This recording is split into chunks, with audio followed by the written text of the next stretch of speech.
और ये आदिकाल से दी जाती रही है और उसी परंपरा का निर्वाह इस वक्त किया जा रहा है जब महंत नरेंद्र गिरी को भू समाधि दी जा रही है। इस वक्त मंत्रोच्चार, मैं चाहूंगी एक बार अगर मंत्रोच्चार हम सुना सकें फिर से, क्योंकि यहाँ पर पूरा बागंबरी मठ मंत्रोच्चार से गूंज रहा है।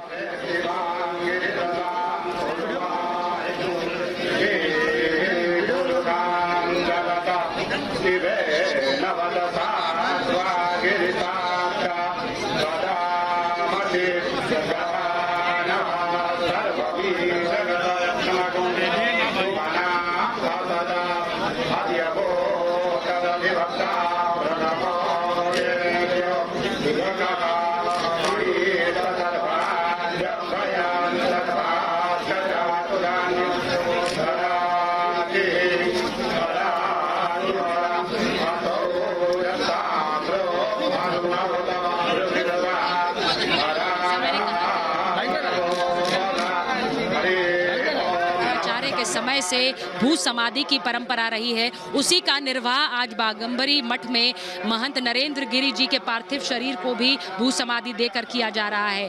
वो गोस्वामी तुलसीदास हो, कबीर दास हो, रैदास हो, सूरदास हो, इन सभी महापुरुषों को भू समाधि दी गई थी। और जो हाल ही में वाराणसी में जो काशी अन्नपूर्णा मठ मंदिर है, उनके महंत रामेश्वरपुरी ने को भी भू समाधि दी गई थी।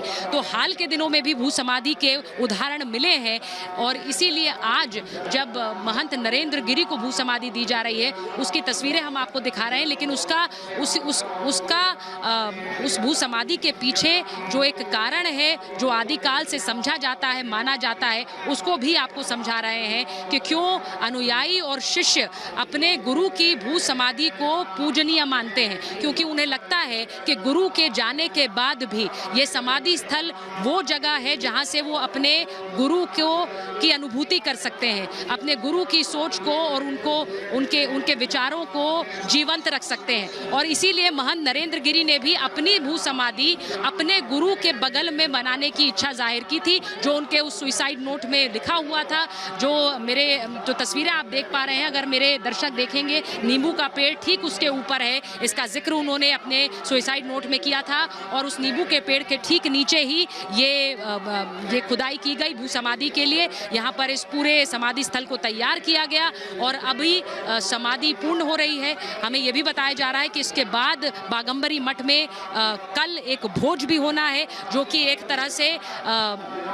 तरह से श्रद्धांजलि और उस गुरु शिष्य परंपरा को आगे बढ़ाने का द्योतक होगा, जो भू समाधि के बाद भी निरंतर चलती रहेगी। क्योंकि शिष्य मानते हैं कि भू समाधि के बाद भी हमारे गुरु यही हैं, हमारे बीच हैं और वो कहीं नहीं गए हैं। और इसीलिए कल एक भोज का आयोजन भी। लेकिन बड़ी बात जो मैं अपने दर्शकों को बता दूं वो ये भी कि अब अखिल भारतीय अखाड़ा परिषद के अध्यक्ष कौन होंगे, इसे लेकर हमने यहाँ पर जो मौजूद संत हैं उनसे भी पूछा। क्योंकि अभी तक महंत नरेंद्र गिरी अखाड़ा परिषद के अध्यक्ष थे और उन्होंने अखाड़ों के बीच में समन्वय बनाने का जो काम किया, उसे मुझे लगता है जो अलग अलग अखाड़े हैं उनके जो महंत रहे उन्होंने उसे सराहा भी। लेकिन अब उस गद्दी को कौन संभालेगा, क्योंकि एक ऐसा चेहरा और एक ऐसे व्यक्ति की ज़रूरत होगी जो सभी अखाड़ों के बीच समन्वय बनाकर उन्हें साथ लेकर आगे चल पाए। और सबसे बड़ा उसका उदाहरण कुंभ में देखने को मिलता है। जब हम कुंभ का आयोजन करते हैं तो इन अखाड़ा परिषद किस तरह से इन अलग अलग अखाड़ों के बीच में एक सामंजस्य बनाकर उसका आयोजन कर पाता है। बहुत से ऐसे धार्मिक गुरु हैं जो यहाँ पर भी आज मौजूद हैं। जैसा मैंने कहा कि स्वामी धर्मदास हैं, रामविलास वेदांती हैं, उन्होंने कई बार सराहा महंत नरेंद्र गिरी को उनकी इस भूमिका के लिए। और इसीलिए महंत नरेंद्र गिरी एक ऐसी शख्सियत भी रहे जो सरकारें बदलने के बाद भी उनके जो रिश्ते हैं वो उसी तरह से बने रहे। वो अखिलेश यादव के लिए भी पूजनीय है और वो योगी आदित्यनाथ के लिए भी एक प्रेरणा स्रोत हैं। और इसीलिए कल हमने देखा कि योगी आदित्यनाथ भी यहाँ पहुँचे थे श्रद्धांजलि देने, अखिलेश यादव भी यहाँ पर पहुँचे महाराज जी का अंतिम आशीर्वाद लेने के लिए। और यहाँ तस्वीरें जो मैं इस वक्त दिखा रही हूँ, ये भले ही आम जन हैं, लेकिन ये वो लोग हैं जिन्होंने महंत नरेंद्र गिरी को उनकी ताकत दी, जिसकी वजह से आज ये भू समाधि में एक जन सैलाब, भारी भीड़ देखने को मिल रही है, जो मैं इस वक्त अपने तस्वीरों के जरिए दिखा रही हूँ। ये तस्वीरें देखिए आप इस वक्त जो मैं समाधि स्थल की दिखा रही हूँ। और समाधि स्थल पर इस वक्त उनके शिष्यों की, उनके अनुयायियों की